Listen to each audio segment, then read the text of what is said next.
munywanyi wa radiyo yacu RVR ijwi rinywanisha. No muri iyi ndwi numva mu kugutera akamo nk'umwungere wa diyoseze yacu ntoreka gufatira ku ijambo ry'Imana twebwe abakristo b'abagatolika twagaburiwe ku munsi w'Imana uheze.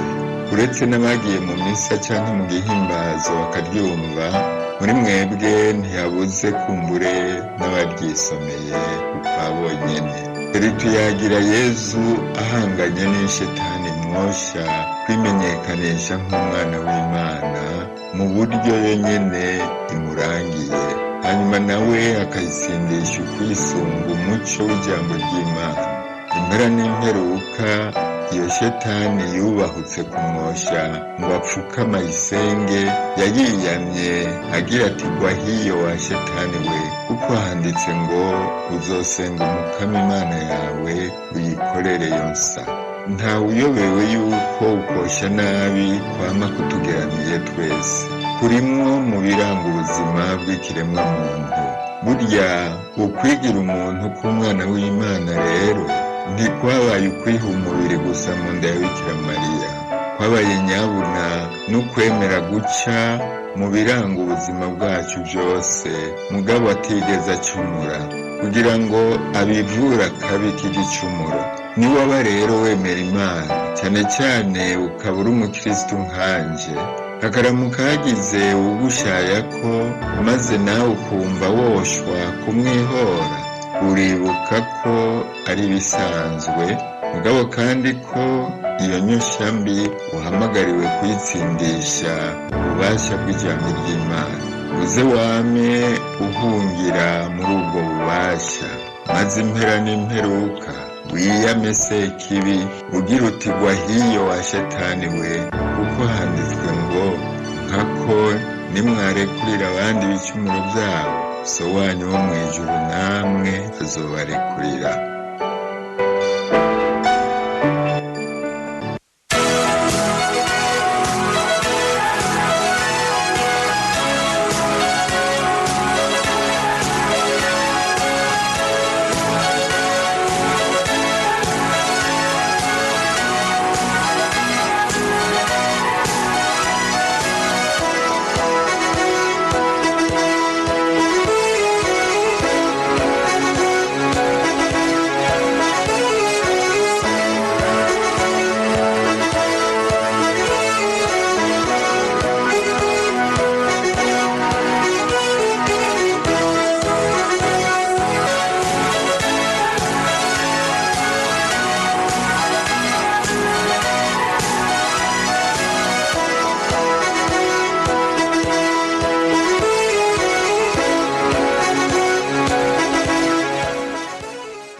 Amahoro y'Imana mwebwe mwese muduteza amatwi ku nsamirizi RVR ijwi rinywanisha isamiranira ku mugwa mukuru wa diyoseze katolika ya Muyinga. Ubu akaba ari umwanya w'amakuru avugwa mu rurimi rw'Ikirundi yo kuri uyu wa kabiri Ntwarante umwaka w'ibihumbi 2023. Mama Hyacinthe Sabiyumva nije ngiye kuyabashikiriza, utuma amajwi abashikira akaba ari Alain Jospe Irumva. Ingingo nkuru zigize aya makuru nizizikurikira. Umukuru w'igihugu cy'u Burundi Evariste Ndayishimiye asaba abarundi bose kwiyamiriza bivuye inyuma ingeso mbi yadutse ku bantu babana basangiye ibitsina. Muraza kuvyumva murano makuru. Ibanki nkuru y'igihugu BRB irahakana ibivugwa ko ari ingingo yafashwe yo kubuza abantu gukina ibirimba canke kugira amashirahamwe mato mato azwi nka sirke. Saya gusa tubafitiye n'ayandi mukanya inkuru imwe ukwayo. RVR ijwi rinywanisha. Turongeye kubaha ikaze. Amakuru yacu tuyahere mu yavugwa mu ntwaro. Umukuru w'igihugu cy'u Burundi Evariste Ndayishimiye asaba abarundi bose kwiyamiriza bivuye inyuma ingeso mbi yadutse ku bantu babana basangiye ibitsina. Yabishikirije kuri uyu wa gatatu igenekerezo rya mbere Ntwarante uyu mwaka mu gisagara ca Bujumbura mu nyubakwa z'inama nshingamateka ziri mu Kigobe. Hakaba hari mu birori by'umunsi w'igihugu wahariwe gusenga no gusangira ku ncuro ya 14. Akanasaba abigeme n'abakenyezi kutimo kimonogoza mu gukororinda kuko ari umuvumo kandi ubuzima nikatihabwa. Ido nido na mugenzi wacu Badende Ramadan. Bikuba vyatanguje kugura iceze ingoro y'inama mpuzamakungu yiswe Gateka Hall. Inyuma y'iryo yugurugwa haciye hakurikira ibikuba bijanye n'umunsi w'igihugu hariwe gusenga no gusangira, bikaba vyabaye ku ncuro 14. N'ijambo ryiwe nyene icubahiro umukuru w'igihugu c'u Burundi Evariste Ndayishimiye akaba yasavye abarundi bose bari mu Burundi canke mu makungu kwamira kure ingeso mbi y'abana basangiye ibitsina. Akavuga ko ivyo bikwega imivumo nk'uko vyagenze mu gihe ca Sodoma na Gomora. Iyi mico w'abagabo n'abagabo barongorane, w'abagore n'abagore barongorane, ivyo Imana arigeze bivuga kandi n'umuvumo. Kandi kibabaje ubu hariho n'abantu bigisha ijambo ry'Imana bamenyesha Imana abishigiki, ukaza wumva uvuze ngo abagabo n'abagabo barongorana nivumwe, ubone nawe bona n'abagabo bobo ngo basambana ngo bo bose ivumwe, nkuko umenga barangana. Ibicumuro vyose mugabo hariho ibicumuro vy'ivumwe. Tube tuza turasoma ijambo ry'Imana. Sodoma na Gomora zabomotse kweli, muracumura mugahagera aho Imana ivuga iti urashitse kw'isimbo y'ino ahasi nihanga. Hageze ku cyaha cy'uko abagabo n'abagabo barongorana, abagore n'abagore bakarongorana, iyo nivumwe Imana ntishobora kwihanga. Ndabasavye mwebwe abarundi twamirire kure tukigira umuvumo twese. Umurundi yaba akagira n'ahazoba ari muri Amerika aja muri ivyo tumuvume, tumugire ikivume mu gihugu cyacu. Ibintu vyo gukororinda hari ikintu mura nimvira turazirema kugira tumenye ivyo twica. Imana rero afashe ibumba akantu neza ngo nawe ca wica. Akaba yarangije atanga impanuro ku ndongozi ko zitegerezwa guhora ziteza imbere igihugu mu kubungabunga itunga ry'igihugu kandi bagashira Imana imbere mu kwirinda kugwa mu nyosha mbi. Ndendera Mada turagukengurukiye kuri iyo nkuru wadutohoreje. Amakuru yacu tuyabandandirize kandi muyavugwa mu ntwaro. Umukuru w'igihugu c'u Burundi Evariste Ndayishimiye aragabisha abantu babikura amafaranga mu mabanki bakaja kuyabika mu mazu yabo. Yabishikirije kuri uyu wa gatatu igenekerezo rya mbere Ntwarante uyu mwaka mu gisagara ca Bujumbura mu birori vyo guhimbaza umunsi wahariwe gusenga no gusangira. Akavuga ko hazobaho isaka ryo mu mazu binaniranye apfume ahindurwa. Ido nido na mugenzi wacu Kazimire Mike Nduwayezu. Kuri uyu wa gatatu igenekerezo rya mbere Ntwarante imbere y'abatowe n'abanyagihugu mu ngoro y'amakoraniro mu Kigobe, umukuru w'igihugu c'u Burundi Evariste Ndayishimiye yarongeye gutera kamo no kugabisha abantu bose bafise amafaranga mu mazu yabo ko agiye gufata ingingo mu gihe batoyajana mu mabanki. Umukuru w'igihugu akamenyesha kandi ko bibaye nkenerwa hazokorwa n'isakwa mu mazu. Musi mwasanze ivyo bihera nabigize ibipapuro niho muzovyemera, niho muzokwera ko ndiko ndagwa ivyo bihera mwitwaza nzabigira ibipapuro hasigaye hakomera y'abene gihugu yajane muri banki hakiri kare basha. Kuko musi ni saha ntawo muzi hariho bavuga ngo barafise amantene ngo muri berube ngo baza barabibira akabanga. Uwo musi uzokoroka nk'igisuma, wagiye kw'isoko uzotaha muhira usaga ibihera n'ibipapuro. Ace ngaho muje ku rugamba rwo kurwanya ubutunzi bw'igihugu muca iki n'ibiki ari mwe mu vyonona. Tanke ngira umusako kugira bihere tugira umusako. Abashinga bateka baravyemeye, ejo mukumva agize umusako ntimuze mutangara. Reka ntazi ni solution, turi mu ngwano y'abantu bateye ingwano yo gutera igihugu kibi gikene, gufata amahera ya berube yose bakayakurayo bakayatwara bagaca banyegeza. Irigiyo ni ngwano baratugwanije natwe tuzogwana. Abashinga bateka kizima bavyemeye yewe kwaga karere. Reka reko n'urugamba ntidushobora kuvyemera ivyo. Amahera ategerezwa kuba amahera y'igihugu. Burya notisi yiwawe yijane muri banki, irya notisi yiwanyu reka nze ndabereke ko irya noti atari gwanyu. Umunsi mwosanga ibihumbi 10 isigaye isa n'urwatsi rutoto nzoraba ko iryo uzosubira kuyijana ahantu na hamwe niho uzomenya ko ajya amahera atari gwawe ari igihugu. Turangize tubamenyesha ko ivyo umukuru w'igihugu c'u Burundi Evariste Ndayishimiye yabishikiririje mu ngoro y'amakoraniro mu Kigobe ahari hakoraniye abatowe n'abanyagihugu aho bari baramutse bahurira hamwe ku munsi wahariwe gusenga no gusangira ku ndongozi. Kazimire Mike turagukengurukiye kuri iyo nkuru wadutohoreje. Ibanki nkuru y'igihugu BRB irahakana ibivugwa ko hari ingingo yafashwe yo kubuza abantu gukina ibirimba canke kugira amashira hamwe mato azwi nka sirke. Bishikirizwa na Prosper Prosper Ngendanganya ajejwe kugenzura ivy'amafaranga mu banki nkuru y'igihugu akavuga ko ibirimba nayo mashirahamwe afasha bene gihugu kwiteza imbere amenyesha ko hafashwe ingingo yo guhagarika imigwi ihanahana amafaranga nk'amabanki Idonido na Berize Dusabe yimenyereza ku nsamirizi RVR ijwi rinywanisha mu nama yari yatumiwemwo abahinga mu banki nkuru BRB y'igihugu kugira ngo batange umuco ku ngingo yafashwe ijanye n'imigwi itangisha amafaranga abanyagihugu Prosper Ngendanganya ajejwe kugenzura amafaranga mu banki nkuru y'igihugu arasigura icatumye ibanki nkuru BRB ifata iyo ngingo aho amenyesha ko iyo ngingo iraba cane cane imigwi isanzwe itanga amafaranga ku banyagihugu ikabikora nk'amabanki hariho abantu barenga imbibe bakaza barakira amafaranga y'abenegihugu abantu baje kubitsa atari amakotizasiyo bakayakira ku buryo n'umushahara washikira muri ayo magrupe finance communautaire koko harabonetse neza yuko hariho amagrupe finance communautaire yuguruye aya makonti de service hama agacegura n'abantu amakonti deja kugura amakonti deja murumvise ni ku mpande nyinshi amakonti bayugurura gute ese barafise logiciel ese barafise logistique amakonti bayugurura bakayugara gute ni umugambi mwiza kuko twifuriza neza yuko amagrupe finance communautaire abantu bagiye hamwe ari abantu 100 amajana 3 ntaco buza neza yuko abo bantu bashobora gutanguza koperative kuko nabivuze duhimiriza abantu kwijukira ayo matontine hama hariho amagrupe finance communautaire amaze kwandika muri banki nkuru y'igihugu ariyo guhindura kategori microfinance irimwo groupe finance communautaire ikaja kuba cooperative cyangwa ikaza kuba entreprise de microfinance Prosper Ngendanganya ajejwe ibyo kugenzura amafaranga mu banki nkuru y'igihugu yarashimangiye ko batabujije iyo migwi gukora navuze neza yuko amatontine n'amasirke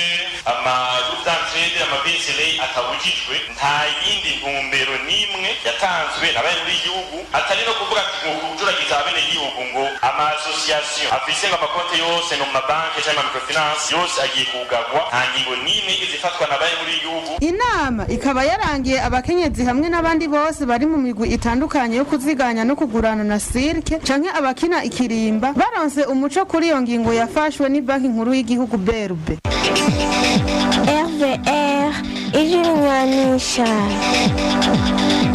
Berize Dusabe turagukengurukiye kuri iyo nkuru wadutohoreje amakuru yacu tuyabandanirize mu yavugwa mu makungu abitoje mu kibanza c'umukuru w'igihugu muri Nigeria bari mu migambwe itavuga rumwe na leta y'ico gihugu ntibemera ivyavuye mu matora aheruka kuba muri ico gihugu byatangajwe ku munsi wa gatatu igenekerezo rya mbere Ntwarante uyu mwaka n'umugambwe Hybrid Paris Somalia yarahawe ibigwanisho na leta zunze ubumwe za Amerika mu ntumbero yo guhanga n'umugwi w'iterabwoba Isrababu urumuri ico gihugu ayavugwa mu makungu na Salumu Ntiranyibagira ayavugwa mu makungu cyahere ku mugabane wa Afrika mu gihugu cya Nigeria abitoje mu kibanza cy'umukuru w'igihugu bari mu migambwe itandukanye batavuga rumwe n'umugambwe uri ku butegetsi bavuga ko ivyavuye mu matora aheruka kuba muri ico gihugu batavyemera umugambwe w'abakozi Labour Party waratunganije ikiganiro kubamenyesha makuru ejo ku mugoroba ku munsi wa gatatu aho wamenyesha ko utemera ivyavuye mu matora uwo mugambwe ukaba wabitangaje mu gihe hari haheze amasaha make igisata kijeje amatora muri ico gihugu gitangaje ko Bola Ahmed wo mu mugambwe uri ku butegetsi ari we yatsinze amatora tukiri ku mugabane wa Afrika nyene umukuru w'igihugu cy'Ubufaransa Emmanuel Macron kuva ejo ku munsi wa gatatu niho yashika mu gihugu ca Gabo hari karagendera ibihugu bitandukanye byo muri Afrika uwo mukuru w'igihugu cy'Ubufaransa avuye muri Gabo azoca bandaniriza urugendo rwe muri Angola hanyuma yaho aruherahereze muri Republika iharanira intwaro rusangi ya Kongo Macron ku munsi wa mbere w'indwi heze yari yasohoye itangazo rimenyesha ko agiye guhindura politike azohora akoresha ku mugabane wa Afrika ariko ngo ivyo nubwo biruko hariho ibihugu bimwe bimwe byo mu karere ka Sahel muri iyi minsi biriko biragabanya imigenderanire n'igihugu c'Ubufaransa nayo muri Somalia ejo ku munsi wa gatatu yarahawe amatoni arenga 60 y'ibigwanisho yahawe na leta zunze ubumwe za Amerika ivyo bigwanisho ngo babihawe kugira ngo bashobore kwigwanaho mu ntambara barimwo n'umugwi w'iterabwoba Al-Shabaab ambasade y'abanyamerika iri i Mogadisho ubu imenyesha ko hari imyimenyerezo myinshi iriko ihabwa abasirikare baje kugarukana amahoro muri Somalia kugira ngo bashobore kugwanya uwo mugwi w'iterabwoba ayavuga mu makungu tuyabananirize hanze y'umugabane wa Afrika mu gihugu ca Iran abadiplomate babiri b'Ubudagi ngo ntibagikenewe mu gihugu ca Iran ivyo bikaba vyatangajwe na leta ya Iran ejo ku munsi wa gatatu. Irani ikaba itegeka ko abo badiplomate bova muri ico gihugu bidatevye. Umushikiranganje w'imigenderanire n'ayandi makungu Nasser Kanhan ejo ku munsi wa gatatu yavuze ko abo badiplomate babiri birukanwe kubera ko binjiye mu mabanga y'igihugu ca Irani. Nayo abadage bakaba baraneguye iyo ngingo ya Irani aho bavuga ko abo badiplomate atakibi bagirizwa muri ico gihugu. Amakuru dukesha Radio Voix d'Amérique ngo nuko iyo ngingo yafashwe mu gihe hari haheze indwi leta y'Ubudagi nayo nyene ifashe ingingo yo kwirukana abakozi babiri ba Iran bari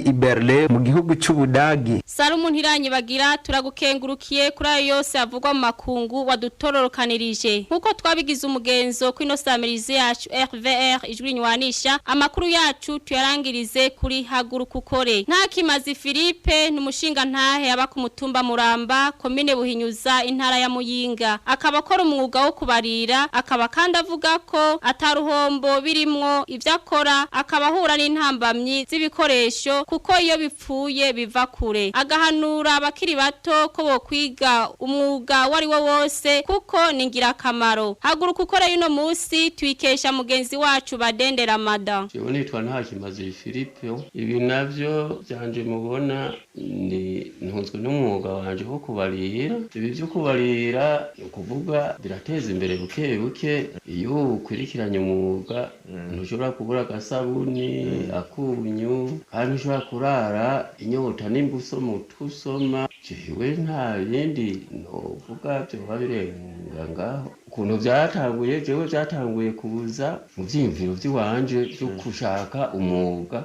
menga ibikorwa byo kurima menga nabona menga ntivyontunga yego no kurima biratunga umuntu cane ariko ibyo kubarira nuko iyo ugize intege zikeya kubijanye no kubarira urashobora kuza ugaca n'akangorongoro ukaronka umukozi. Nta ruhombo ruriho ahubwo narungutse. Ivyo byaramfashije kuba ntafashe agatongo ngo ndakagurishe kubera kuko nabonye itongo mfise rintosheje nta tongo rindi naguze mugabo byafashije gukingira itongo ry'iwanje n'ubu ndarifise uko nari hawe n'aba papa wanje n'abasokuru. Niziye ntambamyi muhura nazo muri no mugabanya wo kubarira.